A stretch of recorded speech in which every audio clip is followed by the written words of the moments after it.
Sir नमस्कार. मी नितीन सुकळकर. इथे अभिनव विचार मंच म्हणून एक सामाजिक व शैक्षणिक क्षेत्रात काम करणारी संघटना आहे, जी विविध शैक्षणिक क्षेत्रासोबतच विविध सामाजिक क्षेत्रामध्ये, आरोग्य क्षेत्रामध्ये काम करते. आज काही मित्रमंडळीच्या आग्रहास्तव या शेताला भेट द्यायसाठी आम्ही आलो आणि इथलं शेत पाहिल्यानंतर आणि या शेतामध्ये आपण जे डेव्हलपमेंट केल्यानंतर एक मनामध्ये कुतूहल निर्माण झालं की हे आपण जे केलेलं आहे यामागची आपली प्रेरणा काय, किंवा हे आपण सर्व म्हणजे पारंपरिक शेती न करता हे आपण केलं पाहिजे असा विचार तुमच्या मनामध्ये कुठून निर्माण झाला? सर्वप्रथम नमस्कार. तुम्ही आज आमच्या शेतीला भेट दिल्याबद्दल, अभिनव रेशीम उद्योगला भेट दिल्याबद्दल तुमचा धन्यवाद. आज ह्या व्यवसायाला सुरुवात करण्याकरता मला 6 वर्ष झाले सर. अच्छा. 5 वर्ष कंप्लीट होऊन मध्ये जवळपास 6 वर्ष चालू आहे. हे संकल्पना निर्माण होण्याचं कारण म्हणजे माझं शिक्षण आहे टेक्सटाईल टेक्नॉलॉजीमध्येच झालं. अच्छा. माझं शिक्षण म्हणजे धागा रिलेटेड शिक्षण झालं असल्यामुळे सिल्कचा पण एक धागा असते हे मला माहिती मिळाली कॉलेजमध्ये.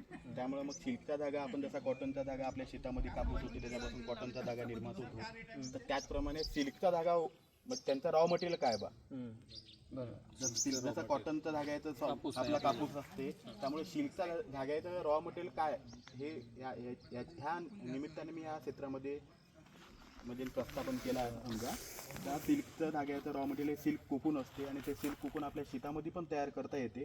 तसं पहिलेच्या काळामध्ये लोक आपल्या बोरीच्या झाडावर वगैरे त्याचे जे होत असतं ते आपल्या शेतामध्ये पण आपण तयार करू शकतो बा.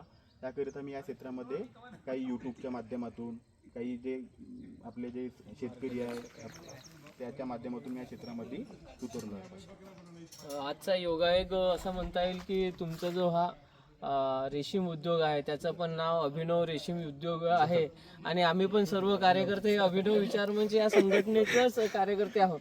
त्यामुळे आजचा जो हा योग निर्माण झाला, खरोखरच आपल्याला अभिनव योग निर्माण झाला असं आपल्याला म्हणता येईल.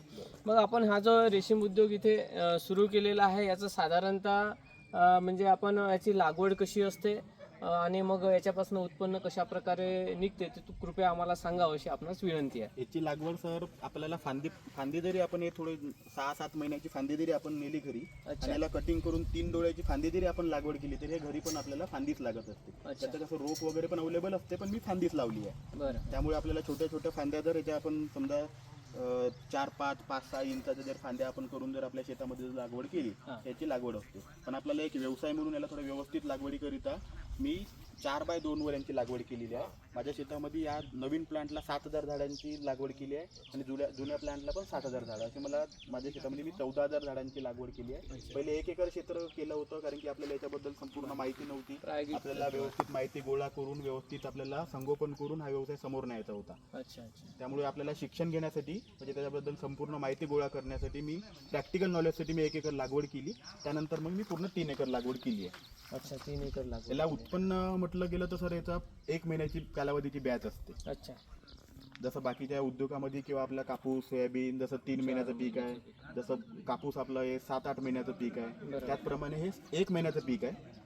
त्यामुळे आपल्याला या 1 महिन्यामध्ये आपल्याला याचा एक पॉझिटिव्ह पॉईंट असा आहे सर की आपल्याला काही झालेल्या जर चुका आहे आपल्याला 1 महिन्यामध्ये झालेल्या चुका आपण नवीन बॅचमध्ये दुसऱ्या बॅचमध्ये आपण त्या सुधारवू शकतो. तुम्ही बाकी शेतीमध्ये तुम्हाला सुधारवण्यासाठी पूर्ण दुसऱ्या वर्षी करावं लागणार. त्या चुका ज्या झाल्या आपल्याला त्या गोळा करून दुसऱ्या वर्षी सुधारावं लागणार.